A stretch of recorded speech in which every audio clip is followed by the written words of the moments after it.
Philippe, il a déjà convoqué demain matin à 8h. Et encore, il est gentil, parce que moi, ça sera demain matin à 6h. Et c'est honteux ce que j'ai vu aujourd'hui.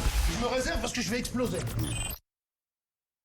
Personnellement, les fessées, ça me plaît pas trop. Il y a peut-être certaines personnes qui s'en réjouissent de prendre des fessées, pas moi. Jusqu'à minuit, c'est l'after-foot. Il y a des boîtes spécialisées pour cela. Et moi, j'y vais pas dans ces boîtes-là. Jean-Louis Tour. Bonsoir à tous, ravi de vous retrouver pour l'after sur RMC à la radio, sur BFM Sport, à la télé, sur rmcsport.fr également. On est ravi de vous retrouver comme tous les lundis pour les avis tranchés, pour revenir sur l'ensemble du week-end. Il se passe plein de choses dans les différents championnats. Pas tout à fait quand même, hein. Beaucoup de championnats sont déjà joués à l'étranger. Ce sera à partir de 23h. On retrouvera quand même nos drôles de dames avec plein de choses à dire. Ils sont là comme tous les lundis. Daniel Riolo, salut Daniel. Salut les amis. Pierre Ducrot, salut Pierre. Bonsoir Daniel. Qu'est-ce qui se passe Pierre? L'intro que tu m'as fait tout à l'heure. Oh, le susceptible. Non, attends. Un avis tranché à écouter ce soir, quoi. Le deuxième.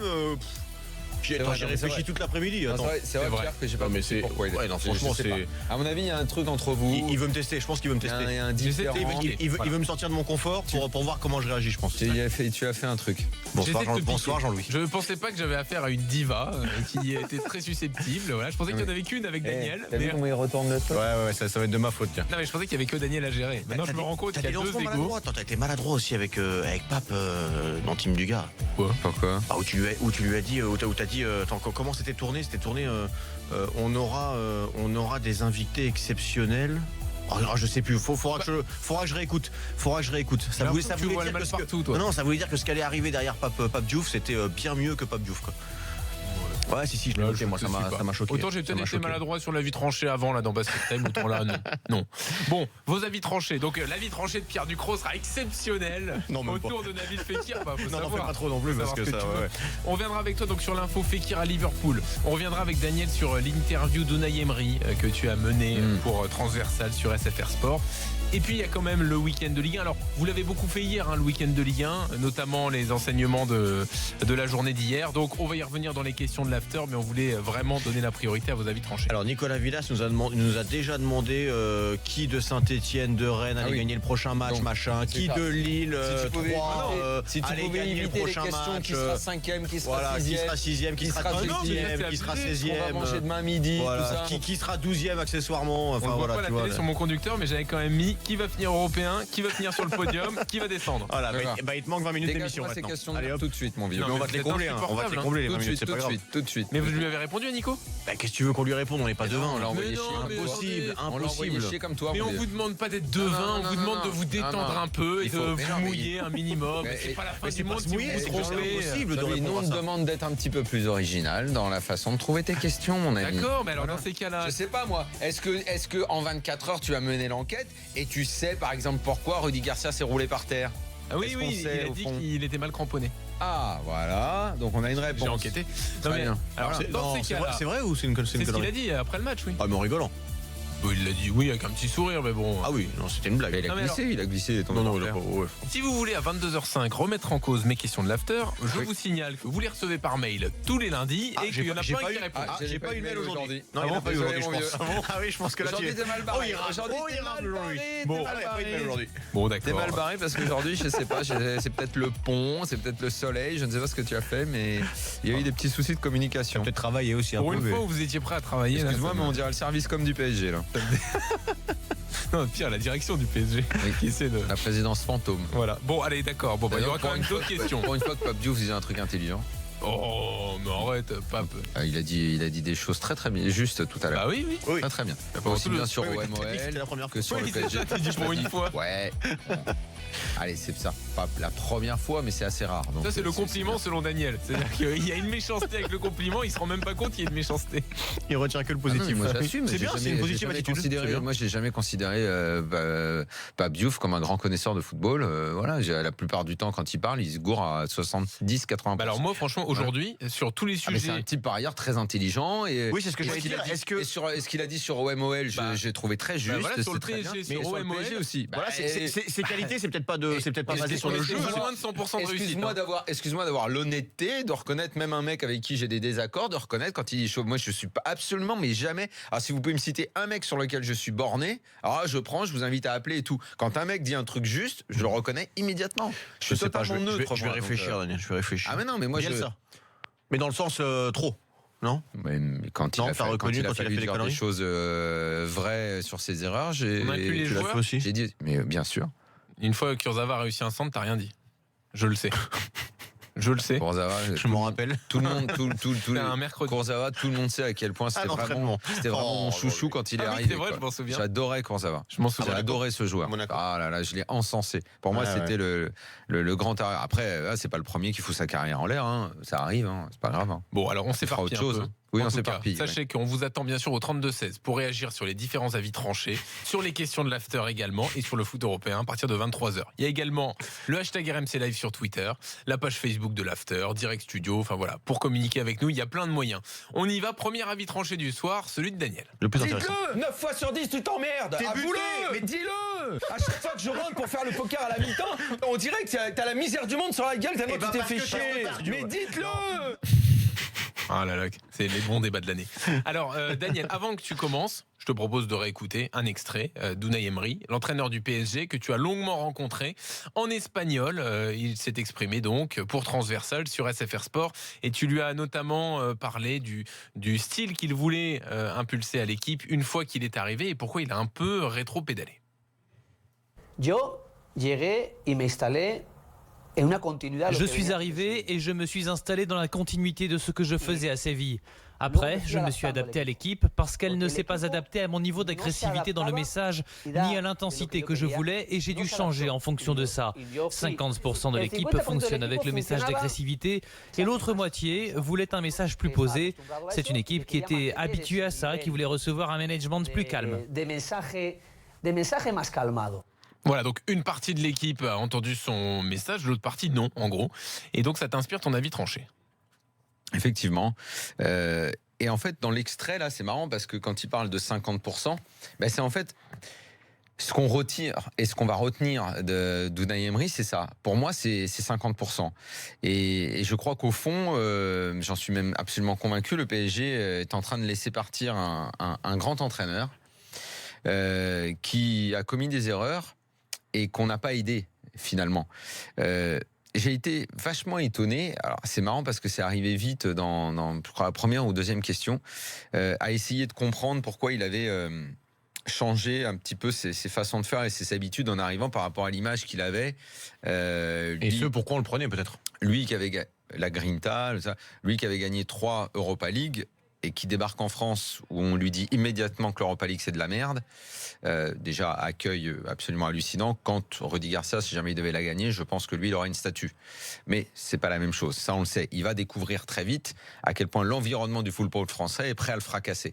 Comme ça a été le cas avec énormément d'entraîneurs étrangers, surtout s'ils sont au PSG. Mais le problème culturel qui a été le sien, ça m'a rappelé certains moments où Fred essayait de nous expliquer l'approche que peuvent avoir les Espagnols par rapport à la France. Une sorte, quelque part, un peu d'admiration justement culturelle pour ce pays, pour ses manières. Ah oui, un grand respect. Oui.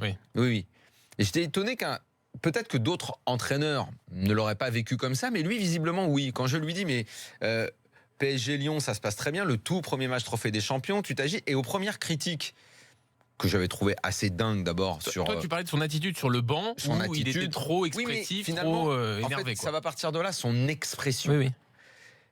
Très vite vont arriver les critiques, ils vont le fracasser sur la gestuelle du clown, et puis en plus il fait l'effort de parler français, à quoi bon faire l'effort, tout le monde va se foutre de sa gueule, ça va être terrible dans les émissions de télé, tout ça, la caricature va être monstrueuse, et il va très mal le vivre, il le dit pas, mais on comprend qu'il le vit mal, et il change, et en changeant, pour moi il a perdu complètement son naturel à ce moment-là. Après il se retrouve confronté à des problèmes que d'autres entraîneurs ont connus au PSG. C'est la communication qui ne tourne qu'autour de la Ligue des Champions. C'est un président, comme a dit Pape Diouf, fantomatique, un directeur sportif qui n'existe pas sur la première année, qui arrive sur la deuxième, on croit qu'il va exister et qui n'existe pas non plus. Donc un entraîneur livré à lui-même qui sort de Séville pour arriver au PSG, forcément se retrouve un peu décontenancé par énormément de choses. Et pour en revenir... Et les cadres, pardon, j'ajoute ça, qui adhèrent pas à sa méthode. Dans le 50-50 du début, et lui me répond à ça en disant, mais après tout, les mecs avaient beaucoup gagné en jouant comme ça. Je lui dis, mais nous, on attendait tous le 4-2-3-1. Vous arrivez, vous remettez les 3 mêmes. Il dit, mais les 3 mêmes, ils avaient tout gagné. Pas tout. Pas en Ligue des Champions. Mais le problème, c'est qu'il fallait faire comprendre à ces joueurs-là que tu allais faire autrement. Et s'ils ne suivent pas, et si tu n'es pas soutenu, alors là, effectivement, je comprends qu'on lui en fasse le reproche, de lui dire, mais pourquoi tu n'as pas imposé? Mais de quelle façon pouvait-il imposer? Pas facile. Pas facile. Pas facile. Donc il a dit, moi, après tout, les matchs de championnat, on gagnait comme ça. Et quand je lui parle du style Emery, il me dit, mais le style... Quand d'un coup est arrivé le match qu'il a fallu jouer dans ce style-là, on a fait le plus grand match de l'histoire du club. L'aller du Barça. Voilà. Un des plus grands matchs. Il dit, ouais, allez, l'un des top 3, je pense. Allez, l'un des top 3, on peut dire, de l'histoire du club. Et même, tu vois, vraiment dans le top 10, même du football français, quand même. Gros match. Tu m'as dit un soir ici, je me rappelle, que le Barça n'était pas non plus ce soir-là. Non. Après, non, j'ai certainement pas dit ça. Ah si, on était là. Tout comme le Bayern, tu m'as dit, pareil. Tout comme le Bayern ou avec Ancelotti qui était sur le départ, machin. Non, tu devais confondre avec Tim Dugas, c'était pas moi, non. Bon, enfin bref, je suis quasiment sûr. En tout cas, gros match, en tout cas pour le style, pour ce qu'il veut faire.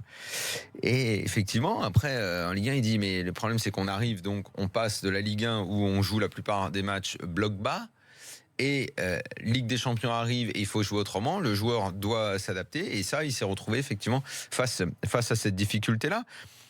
Le style, bon... Est-ce qu'il fallait qu'il reste un an de plus pour continuer à travailler sur cette agressivité-là, pour qu'on voit plus que le premier PSG-OL Trophée des Champions, le PSG-Barça, le PSG-Monaco Coupe de la Ligue, le PSG-Monaco le dernier 7-1, quelques matchs espacés comme ça. Tu comprends dans une interview que l'arrivée de Neymar change beaucoup de choses aussi. Et que le style développé l'année dernière ne pouvait pas être le même avec Neymar. Non, tu t'es pas dit ça. Et surtout, est-ce que tu as l'impression que le style Emery a été, au niveau de l'agressivité ou ça, a été crescendo? Parce que moi, j'ai pas l'impression que ça a été le cas, justement. C'est ça mon... Moi, c'est ça le souci. J'ai écouté l'interview, effectivement. Quand il a eu besoin de le faire, en fait, je pense qu'il n'est pas responsable de l'échec parce qu'effectivement, il a été très mal soutenu. Enfin, il n'a pas été soutenu et qu'effectivement, c'était impossible d'imposer la patte Emery. Mais tu vois, j'aurais préféré à la limite. Mais la patte, on l'a vu, l'équipe, elle a complètement changé. L'équipe a complètement changé. Un petit peu sur le plan tactique, sur les principes de jeu, sauf que moi, non mais moi ce que j'attendais. Regarde les vrais chiffres, pas les stats à la con qu'on donne. Non, c'est même pas de chiffres justement. C'est ça que j'avais parlé. Entre les chiffres. Laisse finir Pierre peut-être. En fait, moi ce que j'attendais d'Emery dans le jeu sur le terrain visuellement, c'était effectivement cette agressivité, ce caractère. Et ça, je suis désolé, ça n'a pas changé. Le dernier 7-1 contre Monaco, c'était quoi? C'est pas là que tu l'attends le caractère. C'est pas quand tu fais les 3 premières frappes cadrées, 3 buts, que tu as besoin de caractère. C'est le caractère, on l'attend contre le match retour contre Barcelone, le match retour contre le Real. Bien sûr. Tous ces matchs-là, tu vois. Et donc, où il y a besoin d'autres choses mentalement. Et donc on en revient toujours à ça. Mais je dis pas que c'est lui le seul responsable. Et quand il te dit sur ce match-là, au Barça, tous ceux, alors moi je m'exclus de ça puisque moi je ne regarde pas le foot que à la lumière des résultats et des erreurs d'arbitre et de la fameuse VAR, parce que tous les gens qui l'ont fracassé, les erreurs d'arbitrage, tous les gens qui l'ont fracassé, tous les gens qui l'ont fracassé pour ça et qui ne regardent les matchs qu'à la lumière du résultat et que quand il y aura la VAR, justice sera faite. Il n'arrive jamais le 6-1. Oui. Il n'arrive jamais. Oui. Puisqu'on revoit l'action, péno, c'est terminé, il y a 3-2, au revoir tout le monde. Voilà. Moi, j'aurais 2 aussi. Ouais, enfin bon. Moi, je pense qu'à ce moment-là, c'est un peu plus 3-2. Voilà. Bon, bref, mais moi, je regarde pas les matchs. Donc, je m'en fous. Moi, je m'en fous. Mais tous ceux qui l'ont fracassé pour ça, moi, je les mets face à cette incohérence-là. Moi, je pense qu'il y a eu des erreurs, effectivement, dans la préparation. Mais lui, il explique ça, cette préparation de Barça, où le groupe, effectivement, et même le président se sont vus arriver. Et lui, il a lutté contre ça. Mais Donc, à partir du moment où ton président se la joue cool par rapport à ça et n'a pas l'expérience de se dire, écoutez, le coach, il est en train de vous dire que s'il y a une équipe qui peut vous la faire à l'envers, ça va être eux. Mais alors attends Daniel, pour aller au bout de ton avis, toi tu considères qu'Emery il s'est raté dans son adaptation? Est-ce qu'il a pas laissé trop de lest au groupe? Est-ce qu'il aurait pas dû s'affirmer plus? Ou qu'il n'a pas été au bout de ses idées, c'est ça. En prenant un peu plus de, tu vois, des choses en main. Moi, je pense que c'est cette retenue d'arriver dans un environnement totalement étranger qui ne lui a fait aucun cadeau et qui l'a fracassé, il n'a pas réussi à répondre à ça.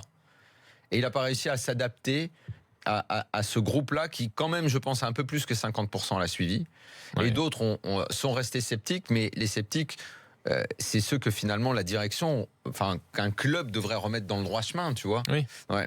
Et ça, c'est pas fait parce qu'on en revient toujours à cette absence de directeur sportif et à ce président automatique et à ce club qui se laisse fracasser en permanence sans réponse. En fait, lui, au bout d'un moment, je veux dire, toutes ces caricatures, tous les foutages de gueule sur son accent, tous ces trucs que lui vit mal, qui touchent le groupe, qui touche l'environnement, qui le décrédibilise un peu. Et rien n'est dit. Quand tu compares avec tous les excès que c'est en train de représenter aujourd'hui, ce que fait Lyon entre Aulas et Genesio, ce que fait l'OM aujourd'hui avec une équipe qui est en train de terminer l'année dans un état de transe absolue où tu as un entraîneur qui est capable de se rouler par terre et qui se fout de l'image qu'il va pouvoir donner. Nous, on va peut-être dire, alors il est ridicule et tout.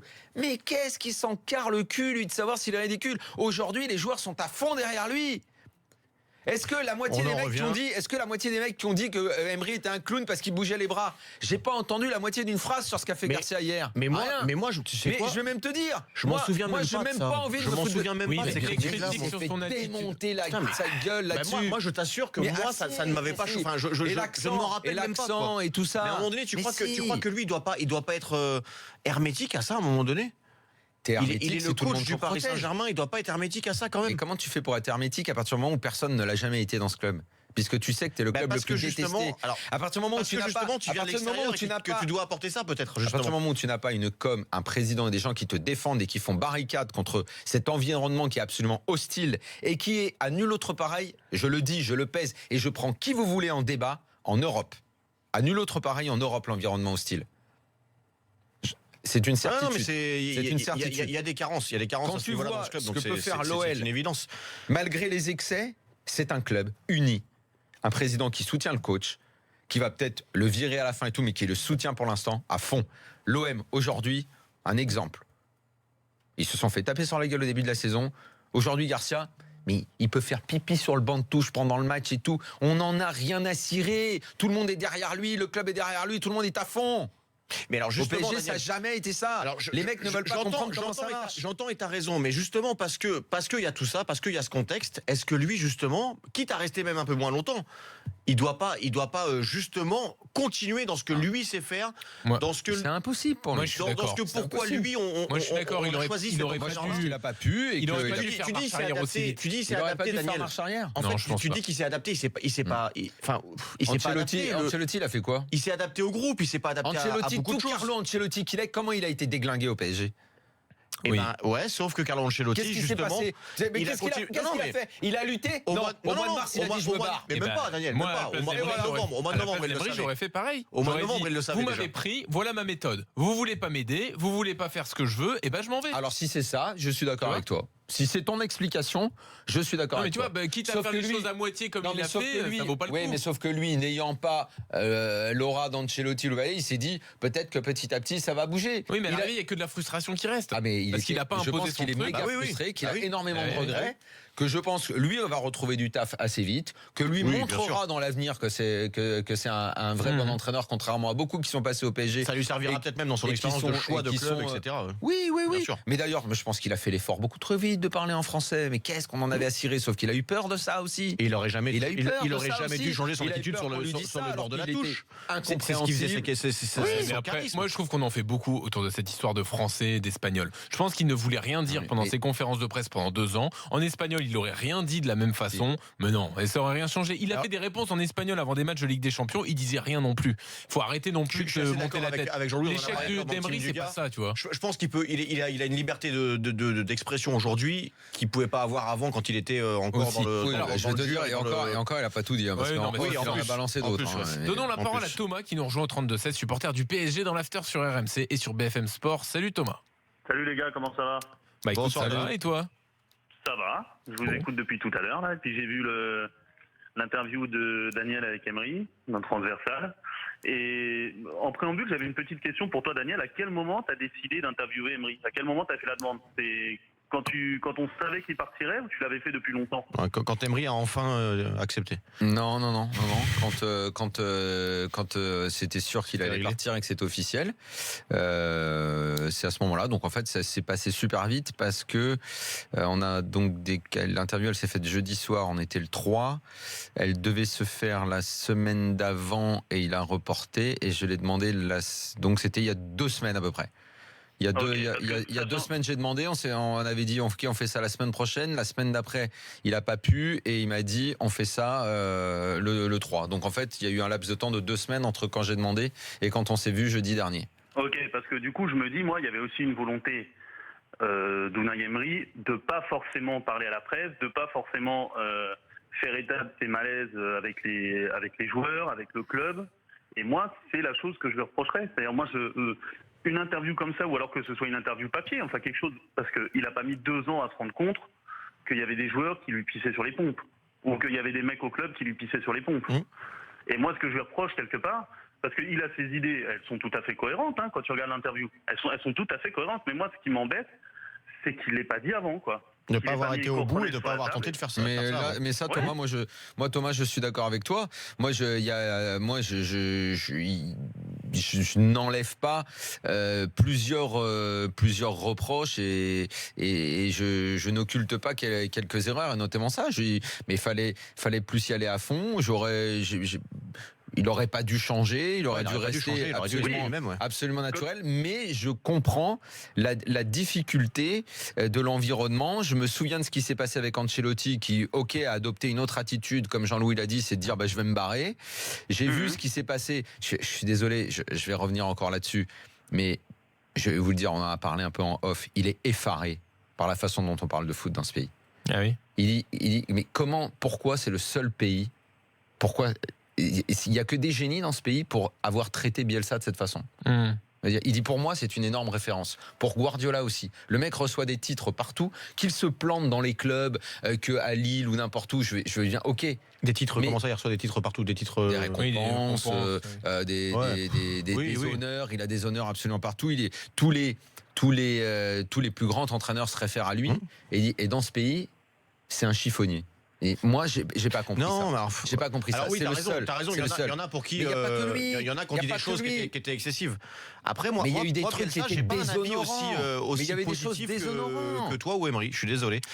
Je pense que ça peut être effectivement quelqu'un de très riche dans ses relations avec d'autres entraîneurs. Mais d'ailleurs, il va partir le voir pendant une semaine en Argentine pour se bonifier encore et discuter avec lui. Bon, à la limite, là, on fait. Que Bielsa ait inspiré plein d'entraîneurs, voilà. Oui, non, mais on le sait, il n'y a pas de problème. C'est sûr que je trouve fou avec Emery, il y avait plein de choses qui lui semblaient complètement dingues dans la façon dont le foot était traité, même par rapport aux médias, effectivement. On revient toujours dans le pays. Ok, effectivement. Il y a des choses qui sont dingues. On sait qu'il n'y a pas une culture foot énorme et tout, mais ce qui est le plus gênant, c'est au club. Moi, ce que je trouve délirant, c'est le club. C'est-à-dire que t'as l'impression qu'ils ont pris Emery et que c'était fini. Or, si tu prends Emery, il faut l'accompagner au quotidien, même dans le changement des joueurs. Il faut un effectif qui lui correspond surtout. Prendre des joueurs capables de s'adapter à son style. Fallait accompagner le changement Emery et pas juste le parachuter. Vous avez parlé du recrutement, Daniel, avec Emery? Oui, avec Emery, pardon. Est-ce qu'il a eu la main dessus ou est-ce que Neymar, évidemment, il n'a pas la main. Il a eu la main sur 2 joueurs. C'est le truc, c'est Berchiche et Ressé. Voilà. Là où il a eu la main. Et c'était pas une bonne main. Et Mbappé où il intervient. Non, mais de toute façon, lui, c'est pas ses domaines. Le recrutement, il fait pas. Et Mbappé où vraiment il dit, franchement, il allait partir. On a fait une réunion avec son père et tout, et on a tout fait pour le retenir. On a réussi à le retenir. Lui, il voulait se barrer en Espagne. Il dit, on l'a retenu. Voilà. Après, on a parlé de certains joueurs. Moi, je pense qu'effectivement, Thiago Silva a changé et va changer en bien grâce à lui. grâce à Oui, pas c'est mal ce de qu'il dit, choses. j'ai fait Grâce progresser à pas mal de choses dont joueurs. il a parlé. Bon, ça nous a pas sauté aux yeux pour certains, hein, sur Verratti, sur Oui, Verratti n'a Rabiot. progressé avec personne. Oui, Verratti voilà, n'a oui, pas non, mais progressé c'est ce depuis Ancelotti. c'est ce qu'il disait. Oui, c'est mais ce lui qu'il a disait. l'impression d'avoir fait progresser Verratti. Bon, ça nous a pas sauté aux yeux. Oui. Moi, ça me saute pas aux Mais yeux bon. non plus. Je l'ai dit plein de Bon, fois. en tout cas, les bons Non, extraits mais d'interview. c'est comme Rabiot. Mais là, il faut qu'on arrête. C'est comme Rabiot. Ah, Rabiot, C'est comme oui. Rabiot. Et moi là, j'étais face à la contradiction. Je lui ai dit, mais moi, je veux bien que vous me dites que Rabiot, son meilleur poste, c'est 6. Oui, oui. Mais dans le match du Real, vous le mettez pas là.